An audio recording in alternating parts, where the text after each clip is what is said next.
कभी नहीं कहा कि हमें पाकिस्तान के साथ जुड़ना है। ये उन पॉलिटिशियंस की देन है, उन हुर्रियत के लीडरान की देन है जो प्रोपेगेंडा खड़ा करते थे ये कह के कि नहीं अगर हम पाकिस्तान के नारे लगाएंगे तो ये हो जाएगा वो हो जाएगा, और वो लोग जो कहीं ना कहीं उनकी बातों में आ जाते थे। आप मुझे एक बात बोलो, मरा कौन?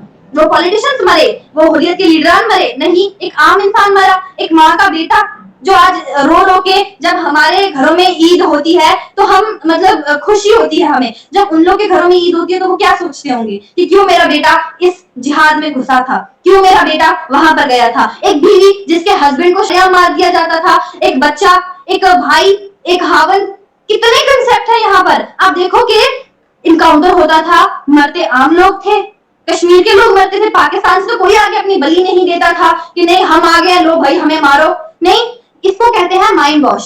बड़ी ही बारीकी तरीके से माइंड वॉश किया गया, किस चीज को लेकर के? रिलीजियस को लेकर के, हिंदू मुस्लिम करके। लेकिन आज जो है हिंदू मुस्लिम का कंसेप्ट खत्म हो गया है। कश्मीर में सिख, हिंदू, मुसलमान, क्रिश्चियन सारे लोग रहते हैं, कोई दंगे फसाद नहीं होते, सब कुछ नॉर्मली चल रहा है।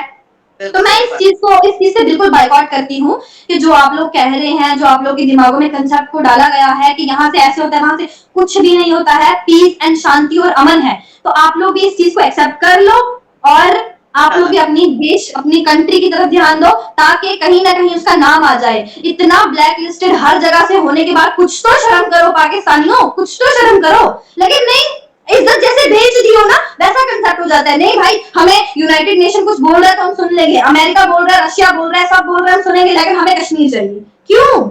निकालो अपने दिमाग से वो ख्याली पुलाव कि नहीं कश्मीर चाहिए। हम भारत के ऊपर सियासत करते हैं कि भारत का मुकाबला करेंगे। अब भारत के मोदी जो हैं वो अमेरिका गए और वहाँ पे जाके सदर बाइडन से मिले। वहाँ पे 5 मुआहदे हैं जो बिलियन और ट्रिलियन डॉलर्स के मुआहदे हैं, जिसके अंदर फाइटर जेट के इंजन्स बनाना है, जिसके अंदर माइक्रोसॉफ्ट की चिप्स बनाना है, जिसके अंदर 2024 में स्पेस मिशन में उनका हिस्सा बनना है, जिसके अंदर आईटी एक्सपोर्ट को ट्रिलियन डॉलर्स के ऊपर लेके जाना है, और जिसके अंदर वर्ल्ड ट्रेड ऑर्गेनाइजेशन के 6 डिस्प्यूट थे वो भी हल करवाना है। ये है भारत की इस वक्त मुआशी तौर पे हिकमत अमली। हमारी क्या है उसके मुकाबले में? हमारी ये है कि जनाब हमने अपना आप किस तरह बनाना है। हमारी ये है कि जनाब हमने किसी जगह जाके ये कहना आपको आम देने आए हैं। हमारी ये है कि हमने अपने साथ 2 फोटोग्राफर, एक वीडियो वाला रखना है कि जनाब मैं जिससे मिलूँ मेरी वीडियो बनानी है बस, उसके बाद बाकायदा सरकारी तौर पर उसे वायरल करना है। ये हमारे पास है। हम अपने मुल्क के लिए कितना सोचें ये तो देखें ना ज़रा, किस हुक्मरान ने कितना अपने मुल्क के लिए सोचा, कौन हम पर कितना एतबार करते, ये भी आप देखें। ये बड़ी एक हैरानगी वाली बात है। हम बार बार कहते हैं, हमने कहा कि हमने अभी हमारे वज़ीर-ए-आज़म साहब ने कहा जी हम एटमी मुल्क हैं, अब हम कशकोल नहीं उठाएंगे। चलें अल्लाह करे, मैं तो कहता हूँ मैं सबसे पहले सलूट करूँगा और वो करें ये काम, उस वक्त तोड़ा जाता है।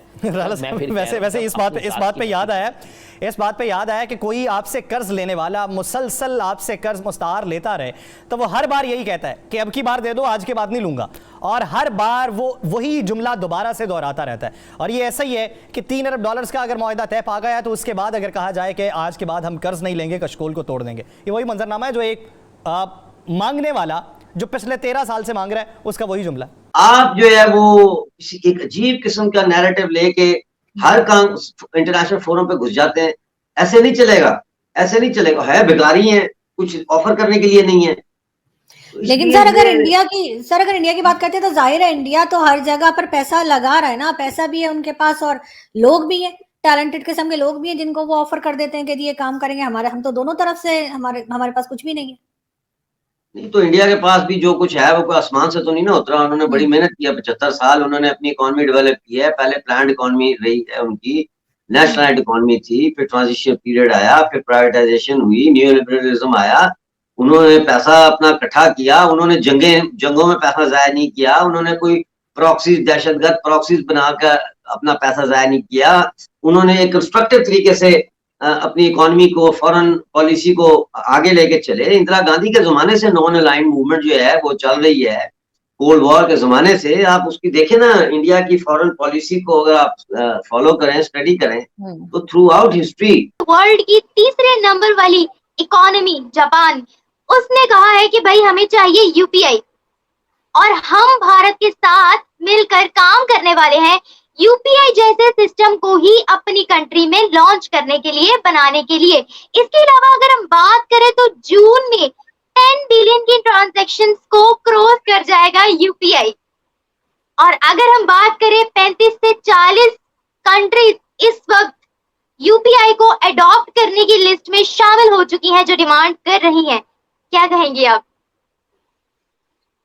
देखिए, सबसे पहले तो मैं अपने जो मिनिस्टर है इलेक्ट्रॉनिक एंड इंफॉर्मेशन टेक्नोलॉजी के